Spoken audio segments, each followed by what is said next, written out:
Friends, good afternoon. જય શ્રી કૃષ્ણ, જય માતાજી. કેમ છો? તો તમારું સ્વાગત છે મારા એક મસ્ત મજાના નવા બ્લોગમાં. તો મારી સાથે કન્ટિન્યુ રહેજો. તો આજે અમારે જવાનું છે ક્યાંક બહાર. તો મમ્મી છે એ મસ્ત મજાનું કંઈક સ્વીટ બનાવે છે. તો ચાલો આપણે મમ્મી પાસેથી જાણીએ છીએ કે મમ્મી છે એ શું બનાવે છે. જય શ્રી કૃષ્ણ મમ્મી. જય શ્રી કૃષ્ણ. શું કરો તમે? અડદિયા બનાવું છું. અમદાવાદ જાઉં છું. શું કરો? અડદિયા બનાવું છું. કોના માટે? અમદાવાદ જાઉં, ભાઈ માટે લઈ જવા. હા, તો અડદિયાની રેસીપી તો જરાક કહો. જો પેલા છે ને અડદના લોટમાં ઘી અને દૂધનો ધ્રાબો દેવાનો. પછી 5 મિનિટ એને રેવા દેવાનો. હા. પછી એને ચારી નાખવાનો. અસર કણી કણી થઈ જાય ને. હા. પછી ઘી મૂકીને શેકી નાખવાનું. હવે આ ઘી મૂકીને આમાં શેકી નાખ્યો ને લોટ. હા, જો સરસ મજાનું મોટા તપેલા. સુગંધ આવે છે થોડી થોડી. તો ક્યાં સુધી આને શેકવાનું? એકદમ બદામી કલર ન થાય ત્યાં સુધી. પછી બધાય ખાંડ નાખે, ઘણા ગોળ નાખે, આપણે સાકર નાખી. મેં સાકર જો હમણાં પીસીને તૈયાર કરી રાખી થાળી. હા. પછી એ બધો મસાલો નાખી દેવાનો ઉપરથી. સારું, અડદિયા બની જાય. તો અડદિયા છે એ મસ્ત શેકાઈ ગયો છે. અડદિયાનો લોટ તમે જોઈ શકો છો કે એકદમ બદામી કલરનો થઈ ગયો છે. અને અહીંયા મમ્મી છે એ અડદિયાનો મસાલો એમાં નાખે છે. થોડોક નાખજો મમ્મી. તો અહીંયા અડદિયાનો મસાલો નાખી દીધો મમ્મીએ. હવે મસ્ત એકદમ હલાવી લઈ સરસ.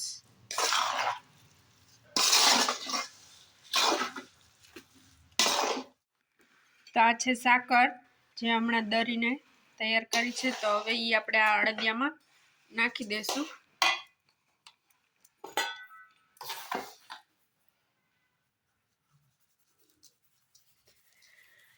સ્વાદ અનુસાર આપણે અડદિયાનો લોટ હોય એ પ્રમાણે સાકર લઈ લઈએ. અમે કિલોથી 1.5 કિલોના કર્યા છે તો અમે 1.5 કિલો સાકર લીધી છે. પછી જરૂર પ્રમાણે થોડુંક ટેસ્ટ કરી પછી નાખી દેવાનું.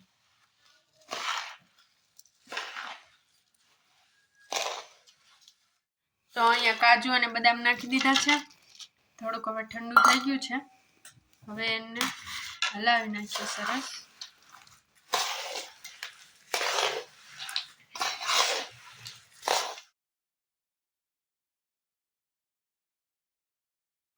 તો અહીંયા અડદિયા બનીને કમ્પ્લીટ તૈયાર થઈ ગયા છે. મસ્ત તમે જોઈ શકો છો કે અડદિયા તૈયાર થઈ ગયા છે. તો ભાઈ માટે હવે હું પેક કરી લઉં છું. તો એટલા છે એ લઈ જાઉં છું અને બીજા છે એ બીજા બોક્સમાં ભરી લઉં છું. તો કમ્પ્લીટ છે તમારા અડદિયા. તો જોઈ શકો છો મસ્ત અમે તૈયાર થઈ ગયા છે. હું ને મમ્મી, અહીંયા મમ્મી પણ બેસી ગયા છે. તો હવે અમે જાય છે રેલવે સ્ટેશને. તો ચાલો તમે પણ મારી સાથે અમદાવાદ. તો પછી મળીએ છીએ આપણે ત્યાં જઈએ. તો અહીંયા અમે મસ્ત તૈયાર થઈ ગયા છે. રેલવે સ્ટેશન આવી ગયા છે અને વિશુદ અમને મૂકવા આવ્યો છે. હા વિશુદ. તો હવે બસ અમારી ટ્રેન ઉપડવાની તૈયારીમાં છે. થોડીક વારમાં જ અમે 22 hours 40 minutes. यात्रीगण कृपया ध्यान दें. गाड़ी संख्या 1 9 2 મમ્મી જોડે વાત કરે છે. તો અમે બસ પપ્પા ઉભા છે. તો જાય છે અમદાવાદ.